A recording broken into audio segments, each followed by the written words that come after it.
In Clearwater, Florida. Good job. Tender, loving care comes with a special set of skills.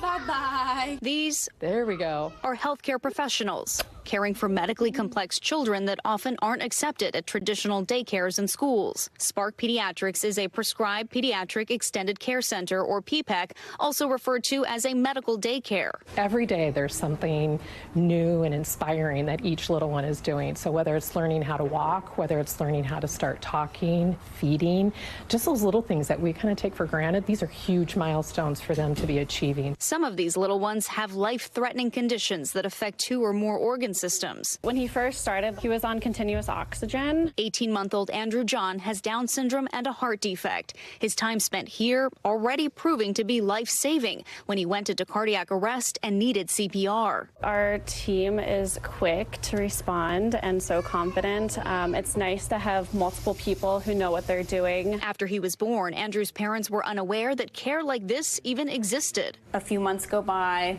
It's time to go back to work. We were like, what do we do? I had a case manager, and she said, well, do you know about the PPECs?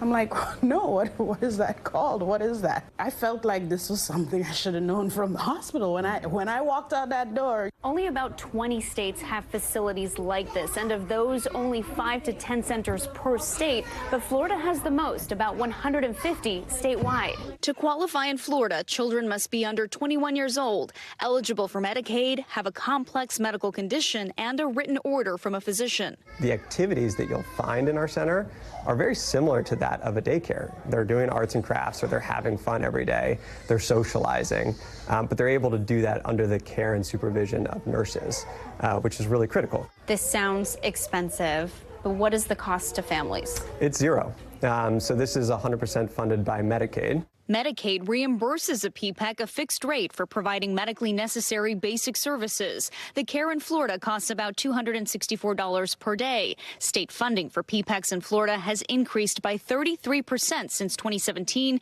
and in Texas by 46%.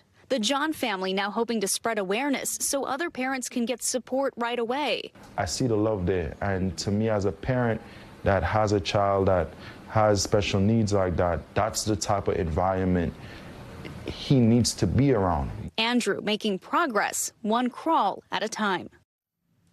Adorable. Oh, I just want to hug every single child, parent, caretaker. That was amazing, Valerie. Why doesn't every state have this? Yeah, they're all cuties, right? So it really comes down to state funding for Medicaid programs that cover this. And so the hope is that more states will see the benefit in having facilities like this. There's a nursing shortage across the country, so it's really difficult for parents to get a nurse to come to their home one-on-one every single day on a regular basis. So this way you have several nurses watching several kids, and then the kids get to socialize as well, like a regular school. They benefit so much, and from the outside, you really don't see the difference from a regular daycare to a medical daycare. What else, what other services are offered to these kids? So this center in particular, they also offer speech therapy, physical therapy. They also have transportation for these kids. So a bus will go to their home with one of the nurses on board, pick up the kid, and take them to school.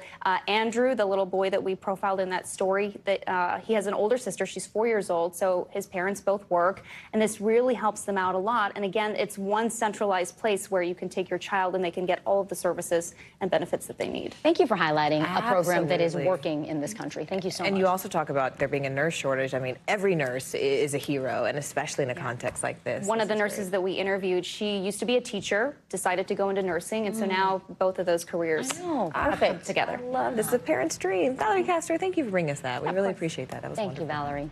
Thanks for watching. Stay updated about breaking news and top stories on the NBC News app or follow us on social media.